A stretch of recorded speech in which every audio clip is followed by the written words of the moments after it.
আলহাজ Abdul Hakim sir. নাহমাদুহু ওয়া নুসাল্লি আলা রাসূলিল কারীম। আম্মা বাদ।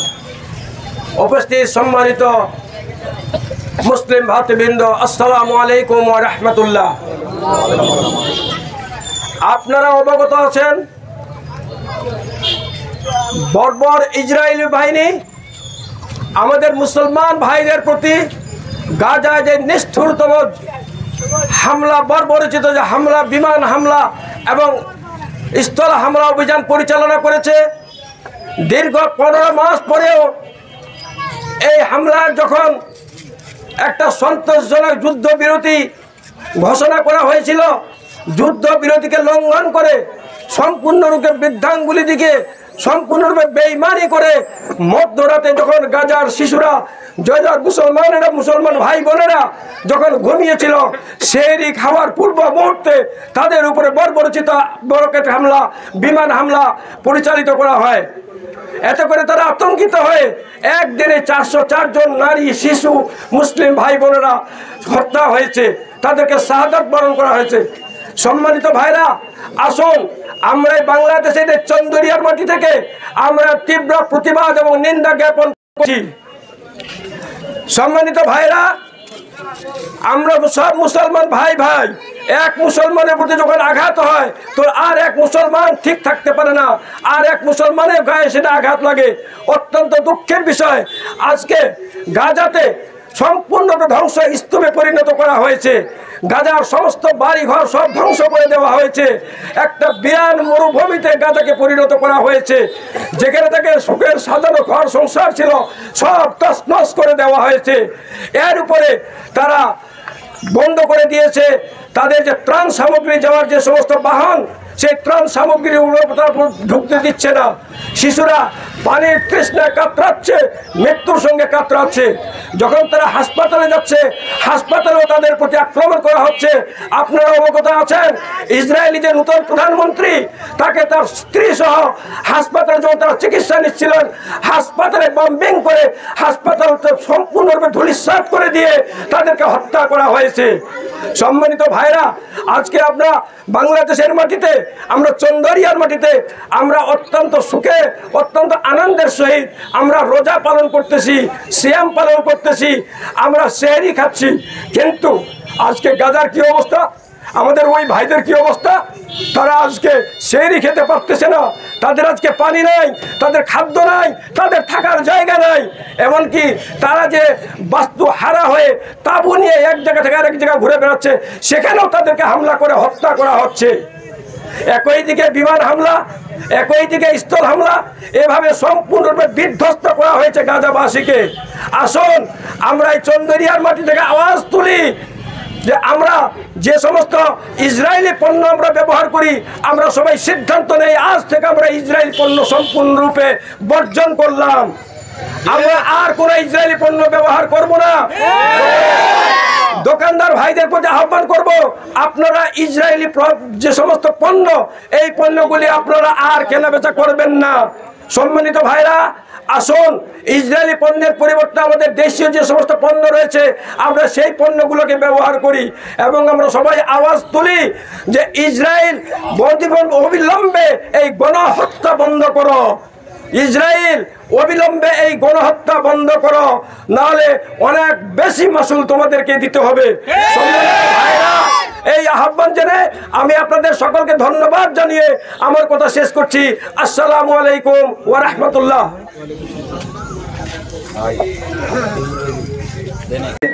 চন্দরিয়ার মাটিতে আমরা প্রতিবাদ জানালাম। অনেকে বলতে পারে এখানে প্রতিবাদ জানিয়ে কি লাভ? হাদিসে আসছে, আল্লাহ রাসূল সাল্লাল্লাহু আলাইহি সাল্লাম বলছেন, যদি তোমরা কোনো অন্যায় কাজ দেখতে পাও তাহলে হাত দিয়ে বাধা প্রদান করো। যদি তা না হয়, যদি তা করতে না পারো, সেটা যদি তোমাদের সামর্থ্য না থাকে, তাহলে তোমরা মুখ দিয়ে বলো। যদি মুখ দিয়ে বলার সামর্থ্য না থাকে, তাহলে অন্তর দিয়ে ঘৃণা করে পরিবর্তন করার চেষ্টা করো। তাই আমরা এখান থেকে মুখ দিয়ে বলার মাধ্যমে, অন্তর দিয়ে ঘৃণার মাধ্যমে আমরা প্রতিবাদ জানানোর চেষ্টা করছি। এটা আমাদের ঈমানের বহিঃপ্রকাশ আমরা প্রকাশ করছি। সম্মানিত উপস্থিতি, আমরা এখান থেকে হয়তো খুব বেশি একটা উপকার করতে পারবো না, তবে এতটুকু আমরা যে ইসরায়েলি যে পণ্য আমাদের প্রত্যেকটা গ্রামে, প্রত্যেকটা এলাকায়, প্রত্যেকটা দোকানে আমাদের আছে। এখানে আমরা ঈদ মার্কেট করব, সবাই আমাদের পছন্দ বাটা জুতা ইসরায়েলি পণ্য, তারপরে প্রাণ, কোকা কোলা, এগুলো ইসরায়েলি পণ্য, 7 আপ এগুলো ইসরায়েলি পণ্য। আমরা যদি এখান থেকে এই ইসরায়েলি পণ্য বয়কট করি, আমরা যদি এখান থেকে বর্জন করি, এখান থেকে আমরা এই ইসরায়েলি পণ্য থেকে তারা লভ্যাংশ পেত, এই লভ্যাংশ দিয়ে তারা অস্ত্র কিনত, আর এই অস্ত্র দিয়ে মুসলমানদেরকে গুলি করে হত্যা করে এরা। অতএব আমরা এই ইসরায়েলি পণ্য এখান থেকে বয়কট করব। আমরা ফিলিস্তিনি মুসলিমদের সহযোগিতা করব। মুসলমানদের প্রথম কিবলা বাইতুল মাকদিস তারা দখল করে আছে। এই বাইতুল মাকদিস একদিন অবশ্যই আমরা ফিরে পাবো।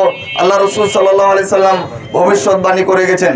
সম্মানিত উপস্থিতি, আল্লাহ সুবহানাহু ওয়া তাআলা জালিমদের ব্যাপারে বলছেন, যারা মুসলিম, ফিলিস্তিনি মুসলমানরা নির্যাতিত হচ্ছে তাদের ব্যাপারে আল্লাহ সুবহানাহু ওয়া তাআলা বলছেন, ওয়া মা লাকুম, তোমাদের কি হলো, লা তুকাতিলুনা ফি সাবিলিল্লাহ, তোমরা আল্লাহর রাস্তায় সংগ্রাম করছো না, জিহাদ করছো না। যারা বলছে রব্বানা আখরিজনা মিন হাযিহিল ক্বরিয়াতি যালিমি আহলুহা, হে আল্লাহ আমাদেরকে অধ্যুষিত জালিমের জনপদ থেকে আমাদেরকে বের করে নিয়ে আসুন। আল্লাহ মিল্লাদুনকা ওয়ালিয়া, হে আল্লাহ আমাদেরকে এমন একজন শাসক আমাদের কাছে দিন, এমন সাহায্যকারী শাসক দিন, যে সাহায্যকারী শাসক আমাদেরকে এই জনপদ থেকে বের করে নিয়ে সাহায্য করবে। সম্মানিত উপস্থিতি, আমরা আল্লাহর কাছে ফরিয়াদ জানাই, হে আল্লাহ তুমি এমন একজন সাহায্যকারী পাঠাও, তোমরা আসমান থেকে এমন একজন মদত পাঠাও, এমন কিছু মদত পাঠাও যে মদত দিয়ে ফিলিস্তিনবাসীকে তুমি হেফাজত করবে। আল্লাহুম্মা আমিন। আমরা অচিরে আশঙ্কা করছি যে অবশ্যই এই ইসরায়েলিদের উপর আল্লাহর অভিশাপ, গজব নেমে আসবে। ইনশাআল্লাহ গজব নেমে আসবে। এই গজবের মাধ্যমে আল্লাহ সুবহানাহু ওয়া তাআলা ইসরায়েলকে ধ্বংস করে ফিলিস্তিনকে মুক্ত করবেন ইনশাআল্লাহ। সবশেষে একটা কথা বলি, যখন হাজ্জাজ বিন ইউসুফের সময় রোম সাম্রাজ্য থেকে একজন রোম সম্রাট যখন একজন মুসলিমের গালে একটা থাপ্পড় দিয়ে আনন্দ উল্লাস করছিল, তখন মুসলিম ব্যক্তি চিৎকার করে বলছিল, হে হাজ্জাজ বিন ইউসুফ, এই রোম সাম্রাজ্য থেকে আমি চিৎকার করে বলছি, আজকে মুসলমানদের গায়ে চর মেরে তারা আনন্দ উল্লাস করছে। অতএব কাল কিয়ামতের কোর্টে কি হিসাব দিবে তুমি একটু প্রস্তুতি গ্রহণ করো। এই কথা যখন গোয়েন্দা বিভাগ হাজ্জাজ বিন ইউসুফকে গিয়ে বলল, হাজ্জাজ বিন ইউসুফ বলল, যত টাকা লাগে, যত অস্ত্র লাগে, যত টাকা পয়সা লাগে, ওই মুসলিমকে আর যেই রোম সম্রাটে যেই সৈন্য তাকে চর মেরে আনন্দ উল্লাস করছে তাকে ধরে নিয়ে আসো। যখন দুইজনকে ধরে নিয়ে আসলো, এবার রোম সম্রাটের ওই কাফের সৈন্যকে বলছে, ওই কাফের সৈন্যের উপর মুসলিম ব্যক্তিকে বলছে যে হে মুসলিম ভাই, তুমি তার গায়ে চর মেরে প্রতিশোধ গ্রহণ করো, তোমার প্রতিশোধ গ্রহণ করো, তুমি অবশ্যই প্রতিশোধ গ্রহণ করো। এবার চর মেরে প্রতিশোধ গ্রহণ করার পর তাকে বলা হলো, হে রোমবাসী তুমি শোনো, তোমাকে ইচ্ছা করলে এই মুহূর্তে তোমাকে হত্যা করতে পারতাম, কিন্তু তোমাকে হত্যা করছি না এই কারণেই যে তোমাকে আমি ছেড়ে দিচ্ছি। তোমার কমকে গিয়ে বলবে, মুসলিমের গালে থাপ্পড় মেরে কোনো জাতি আনন্দ উল্লাস করতে পারে না, অবশ্যই তার প্রতিবাদ নিয়েই ছাড়ে। অবশ্যই একদিন এই মুসলিমের উপর যে নির্যাতন হচ্ছে তাদের উপর একদিন এর প্রতিবাদ হবে এবং তাদের অবশ্যই এর বিচার হবে ইনশাআল্লাহ। সবশেষে আরেকটা কথা বলে শেষ করছি, আমাদের কি দায়িত্ব এখান থেকে আমরা আল্লাহর কাছে দোয়া করব। রাত গভীর রাতে উঠে, যেহেতু কদরের সময় এসেছে, আমরা কদরের রাত্রিতে আল্লাহর কাছে ফরিয়াদ করব ফিলিস্তিনবাসীদের পক্ষে, হে আল্লাহ তুমি ফিলিস্তিনবাসীদেরকে রক্ষা করো।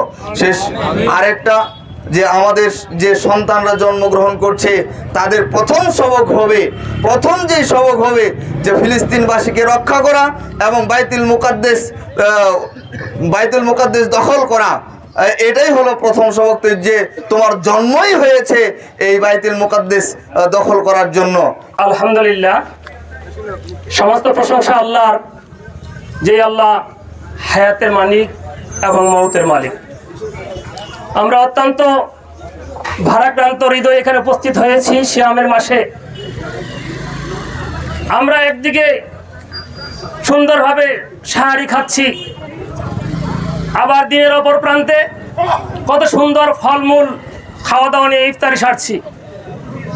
আর বিশ্বের এক প্রান্তে আমাদের এই মুসলিম ভাই এবং বোন একটু ইফতারির জন্য, একটু পানির জন্য হাহাকার করছে, বাড়িঘর ভেঙে তছনছ করে দিয়েছে, ছুটাছুটি করছে। আমাদের সমাজে যারা যে মুরব্বীরা বেঁচে আছেন, যারা 1971 সাল দেখেছেন, সেই সময়েও আমরা এদিক ওদিক ছুটাছুটি করেছি। আমাদের চেয়েও ভয়ানক ছুটাছুটি করছে সেই গাজাবাসী, তারা কাতরাচ্ছে। আমরা আজ বাংলাদেশের এক প্রান্তে, দেশের অন্য প্রান্তে, বিশ্বের অন্য প্রান্তে একে অপরে হাসাহাসি করছি। আমাদের হৃদয়ে একটুকু মায়া, মমতা, দুঃখ, কষ্ট আসে না। আমরা কেমন মুসলিম? আমরা একটা ব্যানার নিয়ে বের হয়েছি, এখানে সকল রাজনৈতিক দলের লোক, সকল মুসলিম উম্মাহ এক হব। এখানে আমাদের কোনো রাজনৈতিক কোনো প্লেকার্ড নয়, এটা কোনো সংগঠনের নয়।